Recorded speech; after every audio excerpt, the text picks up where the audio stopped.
Hey everybody, we got a quick question from Joyce. Joyce just texted me, and I thought that it was a very good question, so I thought I'd shoot a quick video on that. And Joyce's question was about the unit paper 1, maybe just a little bit more guidance in what we need to write. Okay, so unit paper 1, as you probably see, is now in the course news. And the topic is radio opaque contrast media adverse reactions and indicated responses. And I said you could pick anywhere from 1 to 3 type of reactions in your paper and basically talk about the reaction and your response to it. Maybe as a technologist, you could also further elaborate as maybe how the physician would respond. But of course, cover what you would respond. So I guess to answer Joyce's question about this, pick 3 reactions.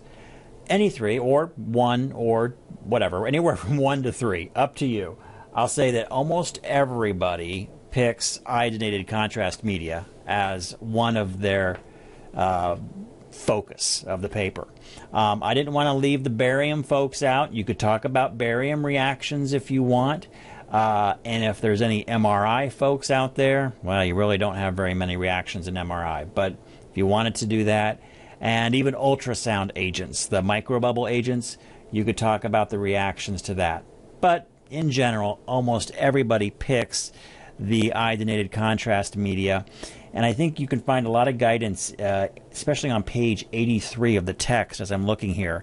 It lists all the adverse effects, especially with the osmolality effects with the drugs, with the contrast media. Now, of course, that has been greatly reduced over the past decade because we're using the low osmolality contrast media. But still those reactions do and can occur, and they also have different classifications on how they occur, which I guess the reactions are classified in 3 different areas, from mild to all the way to severe. So you can look also in that ACR guide, as I'm looking at the computer screen here with it, that ACR contrast media guide. There's even a section on there that talks about adverse effects of iodinated contrast media on page 19.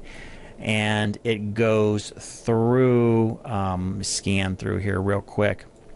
It does go through all of the basic reactions here. Yeah, here we go. Where was it? Yes, from mild to moderate to severe reactions. So let's say you could pick, you got to pick a reaction. So let's say you pick hives. You could do that.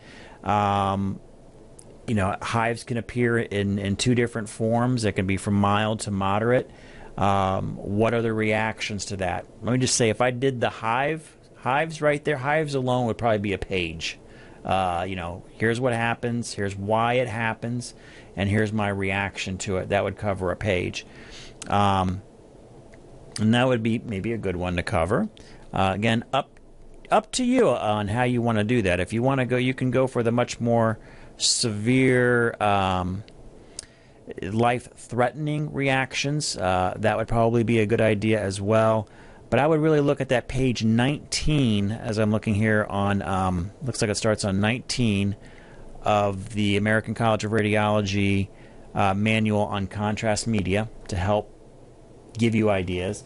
And then in the textbook, right here on page 82, 83, look at some of those. I mean, you could even, pick thyroid storm. Again, that one would be a little light, but if you wanted to do multiple reactions rather than just doing one, that's up to you. So again, pick 3 if you have a certain interest, or maybe you see something in your particular area. That's up to you. But with each one of the reactions, I would talk about what is the reaction, basically why is it happening in the body. What would be your response as a technologist, and is there any other further response needed by other medical personnel, such as the physician? So hopefully that's clear. If you have any more questions, and especially Joyce, if you have any more questions, please let me know. But that was a great question, and hopefully this clarified it a little bit for you. So, one final point. In the syllabus, as I reach for it here, in the syllabus, we do talk about using a minimum of 4 recognized research references in APA style. So many of you are coming into this program, are relatively new into the program right now, and you may not be fully aware of APA style. APA is a type of way to write a report. What you'll need to do for this paper is you will only need, and I have it, it is in here, so if you forget, that's okay. Go right back to the syllabus. But you'll just need a title page. That title page will be in APA format, and APA has a very specific way on how you make a title page, so please follow that. You'll have the main body of your paper. So let's say you pick 2 or 3 adverse reactions. You talk about why it's happening, what are my responses as a technologist, and what other responses, what other medical professionals need for each one of those. And that's covered within the body of the document, which will be 3 pages. And then you need a reference page. So, and remember, APA is a double space. The margins are very prescribed. I'll throw some writing help in the course news too. I have a nice little sample of what an APA paper looks like and shows you kind of how to format your paper. But what you really want to do, I'm pretty lenient on the format, especially with folks that are coming in new to the program. The big thing you want to focus on, though, is the in-text citations. And what that means is whenever you have anything that you have that's not common knowledge, and in this paper, most of it's not common, what we would consider common knowledge, you would have to cite or give credit to where you got that information. And that's what we call in-text citations. It basically tells the reader in a little tiny format that, hey, I got this information from this particular place.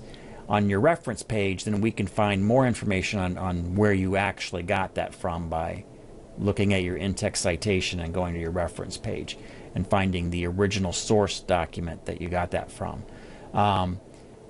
Don't be afraid. I mean, citing is great. Don't feel like, oh, I feel guilty because I'm citing everything. Sometimes you feel like I don't know anything because I'm citing everything. Trust me, you really do want to cite as often as possible. Anything where you're really looking it up and writing it down in your own words.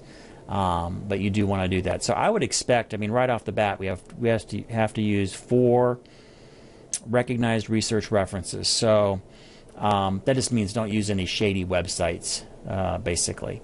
But you're going to use that ACR manual for sure. I'm sure you're going to find something in there that you can use, if not a great deal. You're going to use the textbook. So there's 2 right there. You might go to drug websites, maybe where Visipake or Omnipake or something like that. Feel free to use maybe some of that information. So that will cover 2 of your references that will be needed on your reference page. At least use the textbook and the ACR manual would be my recommendation. So hopefully that helps, Joyce. Again, anything else comes up, let me know if it seems kind of unclear as you go through that first paper. So thanks, guys. Talk to you later.